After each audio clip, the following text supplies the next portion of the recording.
नमस्कार, आपके साथ मैं सान्या जी। मृदुभाषी में आप सभी का स्वागत है। आप देख रहे हैं 7 PM शो। रुक करते हैं देश विदेश की बड़ी सुर्खियों का। देश में 4 राज्यों और एक केंद्र शासित प्रदेश में चुनाव हो रहे हैं और इसी बीच भारतीय जनता पार्टी के राष्ट्रीय अध्यक्ष जेपी नड्डा ने राहुल गांधी और ममता बनर्जी पर जमकर निशाना साधा। जेपी नड्डा ने कहा कि बंगाल में हुए 2 चरणों के चुनाव के बाद ये साफ है कि वहां भाजपा अपनी सरकार बना रही है। जेपी नड्डा ने कहा कि नंदीग्राम से ममता बनर्जी की हार तय है। हमें ये सूचना मिली है कि वह दूसरी विधानसभा सीट की तलाश कर रही हैं। उन्हीं के लोगों ने ये जानकारी दी है।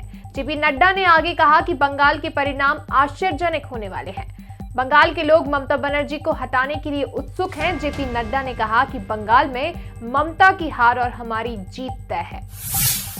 उद्योगपति मुकेश अंबानी के घर के पास स्कॉर्पियो में विस्फोटक मामले की जांच जैसे जैसे आगे बढ़ रही है, वैसे वैसे नए खुलासे भी सामने आ रहे हैं। अब एनआईए की जांच में एक नई मर्सिडीज कार की एंट्री हुई है। शुक्रवार की शाम एनआईए दफ्तर पर सफेद रंग की एक मर्सिडीज कार को भी लाया गया है। बताया जा रहा है कि इस कार का भी एंटीलिया विस्फोटक मामले से संबंध है। अब इस कार और इसके मालिक की भी छानबीन एनआईए ने शुरू की है। सचिन वजे समेत अन्य आरोपी एनआईए की हिरासत में हैं। कोरोना संक्रमण के बीच रेलवे ने यात्रियों की सहूलियत के लिए बड़ी संख्या में अनारक्षित ट्रेनें पटरी पर उतारने का फैसला किया है। इन गाड़ियों के पटरी पर दौड़ने से दिल्ली एनसीआर के साथ ही सहारनपुर, अमृतसर, फिरोजपुर, फजिलिका समेत कई जगहों की राह आसान होगी।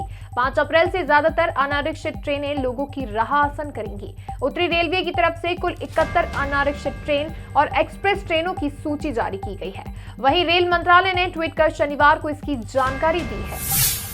राजस्थान के अलवर में किसान नेता राकेश टिकैत के काफिले पर हुए हमले के बारे में जब शनिवार को उनसे बात की गई और उनसे पूछा गया कि इस हमले के पीछे कौन है, तो उन्होंने इसके लिए केंद्र सरकार को जिम्मेदार ठहराया।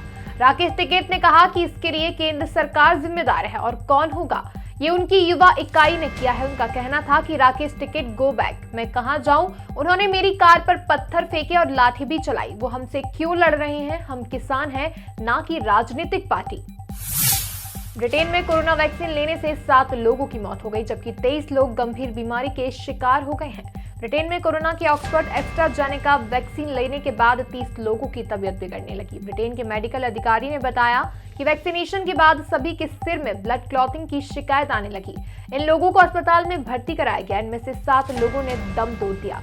दरअसल पिछले महीने मार्च में कुछ यूरोपीय देशों ने ऑक्सफोर्ड एस्ट्राजेनेका के वैक्सीन के इस्तेमाल को इस तरह से रोक लगा दिया था। उत्तर प्रदेश में पंचायत चुनावों में लोग अपनी दावेदारी ठोकने के लिए जोरों शोरों से लगे हुए हैं। वहीं जौनपुर जिले में चुनावों में एक तरफ बाहुबल का जोर है तो दूसरी ओर ग्लैमर का तड़का भी लगने लगा है। जिला पंचायत की वार्ड संख्या 26 से मॉडल व फेमिना मिस इंडिया 2015 की रनर अप रही और एक्ट्रेस मॉडल दीक्षा सिंह ने चुनाव में उतरने का ऐलान किया है। वे रविवार को अपना नामांकन कर सकती हैं। फिल्म जन्म कुंडली और टीवी सीरियल कड़वा सच से लोकप्रिय हुए अभिनेता निर्देशक तारिक शाह का शनिवार सुबह मुंबई में निधन हो गया। उन्होंने मुंबई के एक निजी अस्पताल में अंतिम सांस ली। बीते 2 साल से वे किडनी संबंधी बीमारियों से जूझ रहे थे।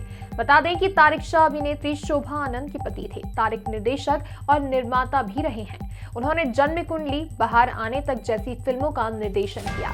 बाहर आने तक में तारिक शाह के अलावा रूपा गांगुली, सुमित सहगल, मुनमुन सेन और नवीन निश्चल जैसे कलाकार थे। आज के शो में बस इतना ही। कल फिर मुलाकात होगी देश विदेश की बड़ी सुर्खियों के साथ। तब तक के लिए आप देखते रहिए मृदुभाषी।